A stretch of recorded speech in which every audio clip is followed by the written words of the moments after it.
Thank you very much for the introduction. It's wonderful to be here, my first time in Pohang, in this beautiful university campus. So I'm going to talk about artificial intelligence. So to do that, we need to agree on what it is. And obviously, AI is about making intelligent machines. And what that has meant since the beginning of the field is that a machine is intelligent to the extent that its actions can be expected to achieve its objectives. This is the same notion that we apply to humans. It borrows from philosophy and economics, thousands of years of thought about what it means to think correctly, to do the right thing.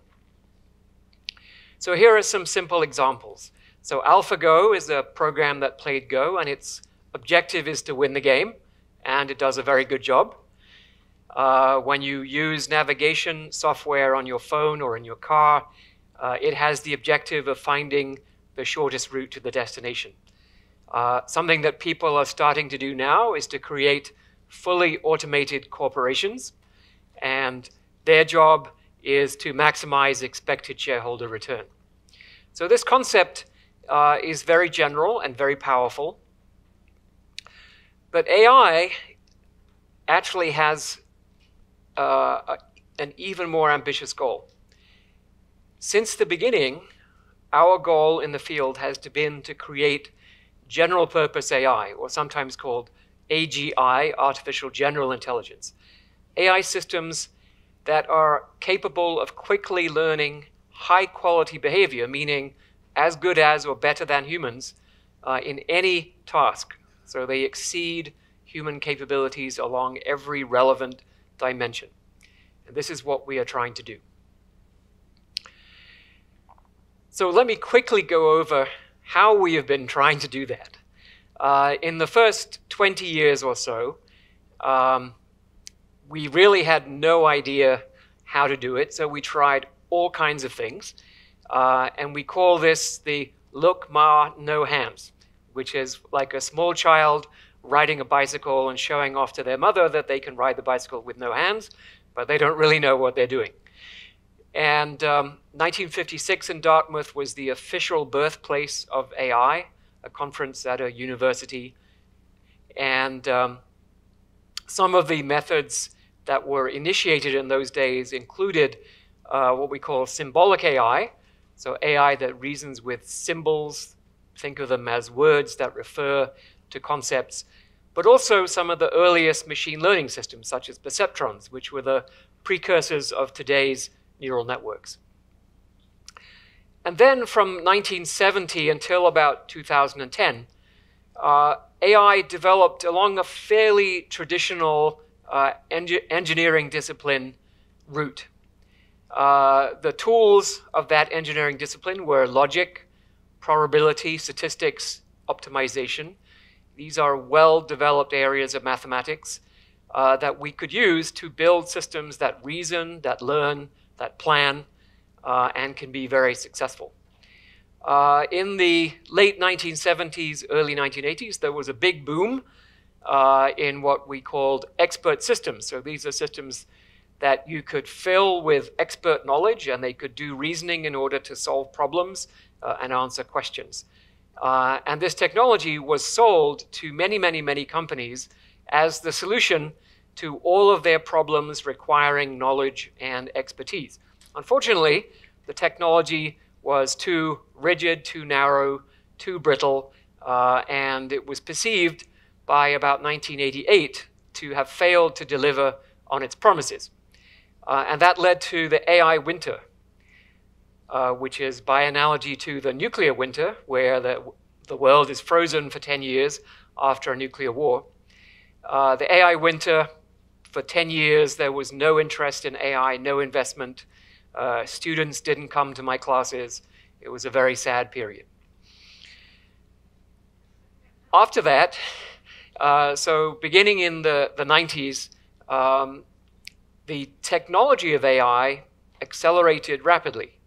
Lots of new ideas came. The mathematical depth of the field increased considerably, but still there was little commercial interest in the field. There were not big AI companies. There was not a large amount of investment. Starting around 2010, deep learning emerged. So the perceptrons of the 1950s got bigger and bigger and bigger, and now we call it deep learning. And this technology made real progress on problems that had not been successfully addressed by the previous generations of AI technology, including speech recognition, computer vision, machine translation. And now, what are called foundation models, which are very, very, very large deep learning networks trained on enormous amounts of text data, are perceived as a potential basis for the general purpose AI that I mentioned before.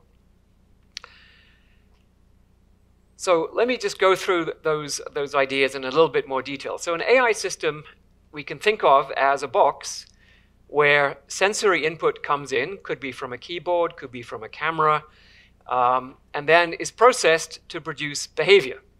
That behavior could be turning the steering wheel on a car. It could be displaying answers on a screen. It could be speaking. It could be any number of things. And the question is, what goes in between? How do you fill that box? And we have tried lots of answers over the period of history. So here's an answer that was tried in the 1950s. We fill it with Fortran programs. How many people have ever programmed in Fortran? Very few, and mostly the ones with no hair. Okay. So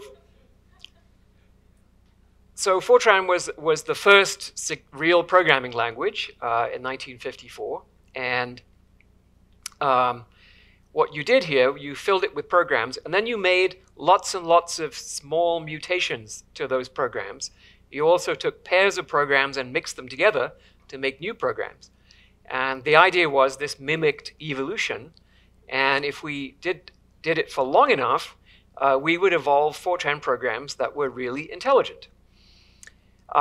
It didn't work, but at the same time, we have to remember that in those days, we were using 1 million times less computation. So 10 to the power of 18 less computation than we use now to build our biggest machine learning systems. So we actually don't know whether this method would work now. No one is trying it now, but perhaps it would work. So for most of the history, as I said, we built knowledge-based systems. So the formally represented knowledge, initially represented using mathematical logic, subsequently with probability, and now with a technology called probabilistic programs, which I'll illustrate in a second. We were able to build very successful programs for reasoning, for planning.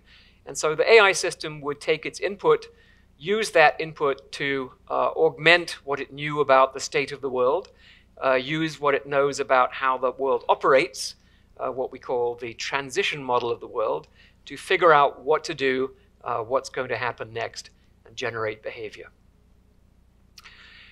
So I'll talk a little bit about probabilistic programming because it's not something that you see a lot about in the news, but it's a very, very powerful technology that began in the late 1990s, actually, with some of my students. And what it does is it combines probability theory, which is the mathematics of uncertainty. Probability theory also underlies deep learning. But it combines probability theory with general purpose programming languages or with first-order logic. And this gives us the ability to create extremely powerful representations of the world. And just to give you an example, in a deep learning system or other type of circuit language, so deep learning is just very, very large circuits, to write down the rules of Go would require about 1 million pages. In a language such as first-order logic or Python, you can write down the rules of Go in about 1 page. This turns out to be really, really important, and it's a source of power that deep learning is not able to access because of its restricted representational capability.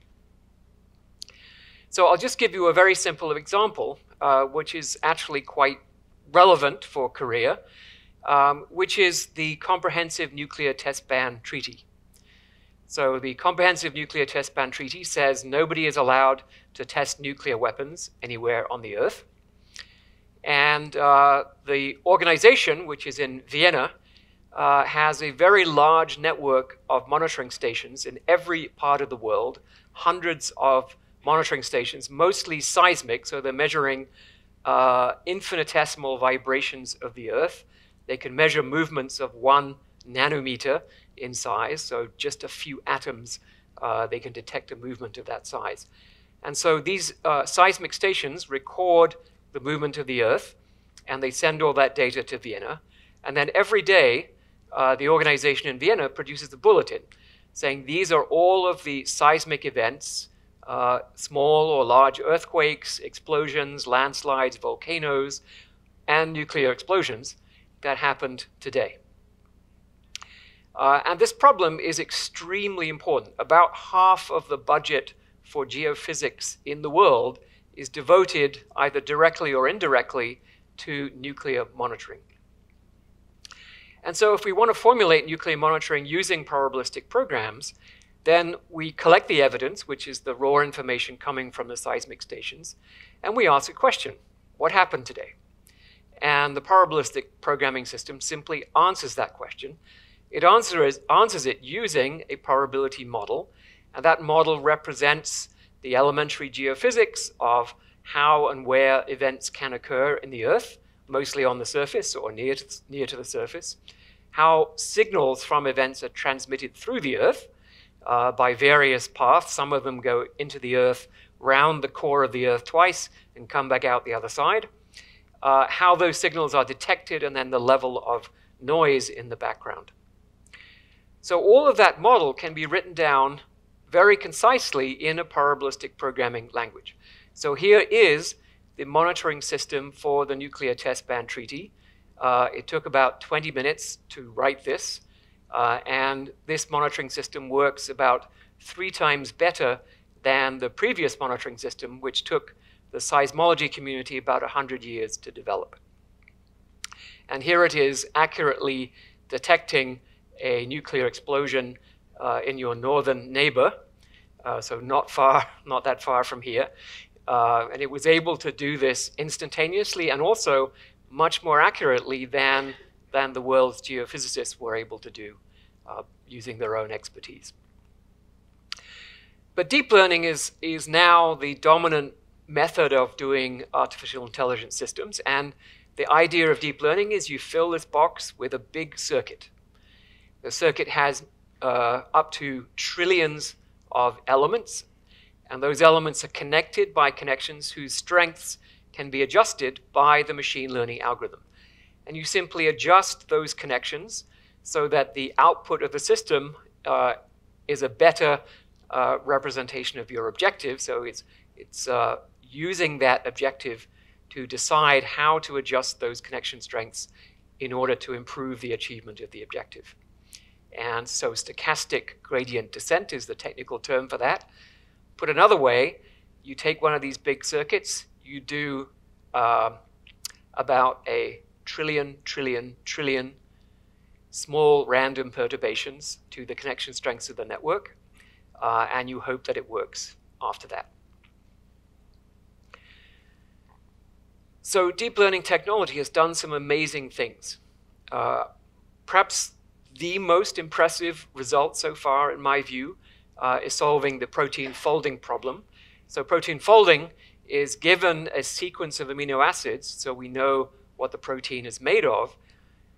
How does that sequence of amino acids fold up into the complicated structures that make life possible? And this is viewed for the last 50 years as one of the most important problems in biochemistry and biology. And using machine learning, using deep learning systems, we've been able to basically solve it. So we can now correctly predict the structures of hundreds of millions of different proteins. Another thing we can do with deep learning is scientific simulation. And here we're showing simulation of the climate over several weeks. And this is a problem that could be solved before, but required months and months and months of computing on the biggest computers that we have in the world. And using deep learning, we can speed up simulation by about 5 orders of magnitude, so 100,000 times faster with the same accuracy. And so now, because we can then run more simulations, varying the parameters of the simulation, the details of the model, we can get much better predictions. We can also get much better estimates of the uncertainty in the predictions. And so this is revolutionizing weather forecasting and climate modeling, and many other areas that require scientific simulation. We can do the same kind of thing, except with physical objects. So we can create and then optimize the structures that we need to build stuff. This is a piece of a wheelchair. This is the piece that carries the electric battery for a motorized wheelchair. The one on the left is the one designed by a human being.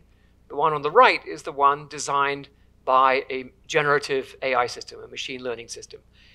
And it turns out to be 40% lighter and considerably stronger. And what we find is that these structures actually look more organic. They look more like the kinds of structures that nature produces in plants, in cells, and so on. And they're more efficient than the ones that human beings have been able to design. So I think we'll also see rapid progress in robotics, and that's happening where robots that are out there in industry are mostly very inflexible. They're very useful, but they rigidly do the same thing over and over again. Whereas if you want a robot to work in a warehouse at Amazon, it has to be able to deal with hundreds of thousands of different products. So it can't do the same thing over and over again.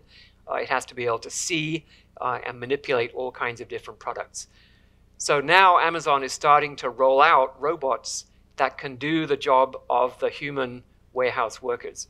They have over 1 million human warehouse workers just in Amazon.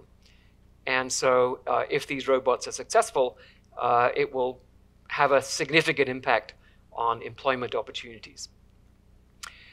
Self-driving cars, I think, are a very familiar concept. And in San Francisco, they've become very familiar actually as something for tourists to do.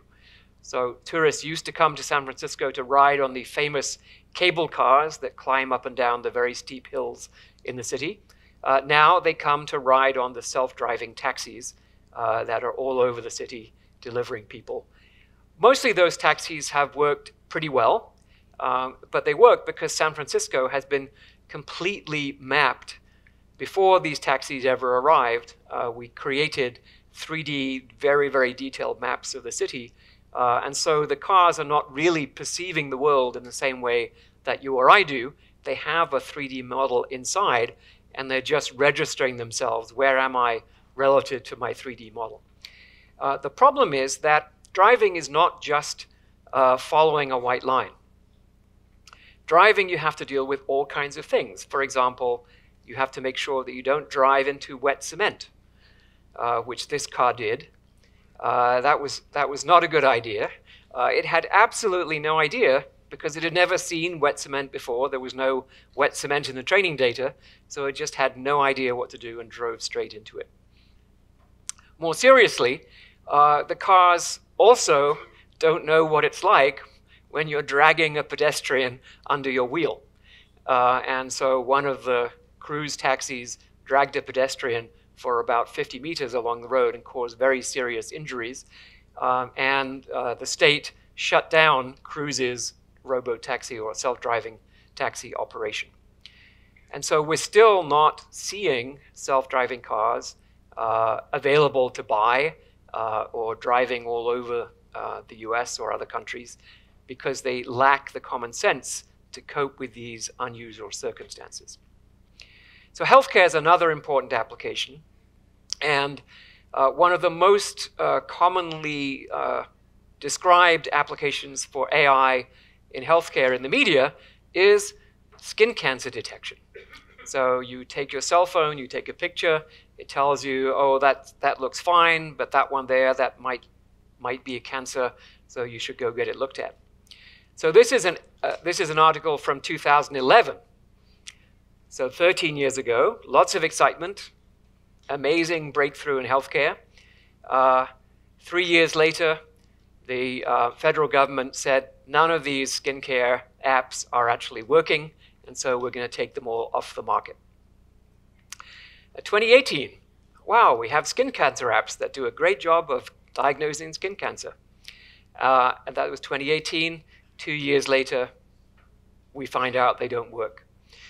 So healthcare is an area where, again, as with self-driving cars, there's been a lot of promising, but not much delivering so far. And it's really because medicine is a very, very complex area where doctors have a lot of knowledge of how the human body works and how disease processes work. And that's very different from simply shoveling tons of data into a deep network and hoping for the best. In my view, education is the area where we could have the biggest impact in this decade, because the large language models, variants on ChatGPT, are able to answer and understand a lot of the material that we teach, at least in the first few grades of school. If we could do this, I believe that we could actually improve the effectiveness of our education system by a factor of 2 or 3. So we would have many children who are ready for university by the age of 11. And so that could be transformative both for the opportunities available to children and for our economies and our societies. So there are a lot of still difficult problems, and education is not, at the moment, perceived to be a high-profit market. So companies have a very hard time figuring out how to make enough money by applying AI to education, and so most of the big AI companies are not focusing on this as an area. So what I've told you so far is that deep learning is a very successful technology, but that it has some limitations. And the limitations come from the fact that it involves circuits. And those circuits are linear time computing systems. So what does that mean? It means that when input comes into the circuit, it just goes through the circuit and comes out the other side. And so the amount of computation that happens is exactly proportional to the size of the circuit. Now, there are a whole class of computational problems that just take longer than that. You cannot solve them in a linear amount of time. In fact, for many of them, what we call the NP-hard tasks, they require an exponential amount of time. And so what does that mean? It means that if those circuits are going to solve those kinds of problems, the circuit size itself has to blow up exponentially. So you get very, very large circuits to solve these problems. And in order to train a very, very large circuit, you need a very, very, very large amount of data. And that's exactly what we see. So the deep learning systems that learn to recognize objects, like a giraffe, when you teach a child what a giraffe looks like, do you buy a book with 3 million pictures of giraffes and spend 12 weeks paging through all of those pictures? No, there's one picture of a giraffe. It's usually just a cartoon, you know, a big yellow animal with brown splodges and a long neck. And after that, the child can recognize giraffes in any situation for the rest of their lives from one example. And so this is the weakness of our current approach to AI, is the vast data requirements in order to achieve even approximate representations of these difficult concepts. So I'll give you an example of that. In 2017, AlphaGo defeated Ke Jie, who was the Chinese #1 world-rated Go player. And this was the Sputnik moment for China. This is when China decided that supremacy in AI was essential for China's global dominance. And since this time, when the programs beat the world champion, they have gone on to be massively superhuman. So I'm going to show you a game between Katago, or here it's JBX Kata 005, which is one particular version of Katago. And its rating is 5,200. The human world champion rating is 3,800. So it's massively superhuman. And I'm going to show you a game with one of our graduate students, Kellen Pelrine. He's a good Go player. He's an amateur player. His rating is 2,300. So he should have no chance whatsoever against a massively superhuman program. But also, Kellen is going to give a 9-stone handicap to Katago. So that means Katago starts with 9 stones on the board. And so it should be even easier for the computer to win this game. Right? 9-stone handicap is what you give to a small child when they're learning how to play so that they can stay in the game. So let's have a look what happens. So remember, the human player is white and the computer is black. And you should keep an eye on what happens in the bottom right quadrant.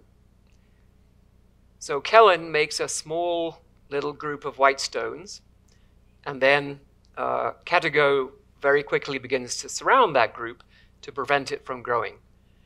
And then Kellen begins to surround the black group.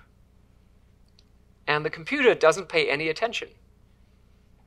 For reasons we don't understand, it simply ignores the fact that Kellen is about to capture all these stones.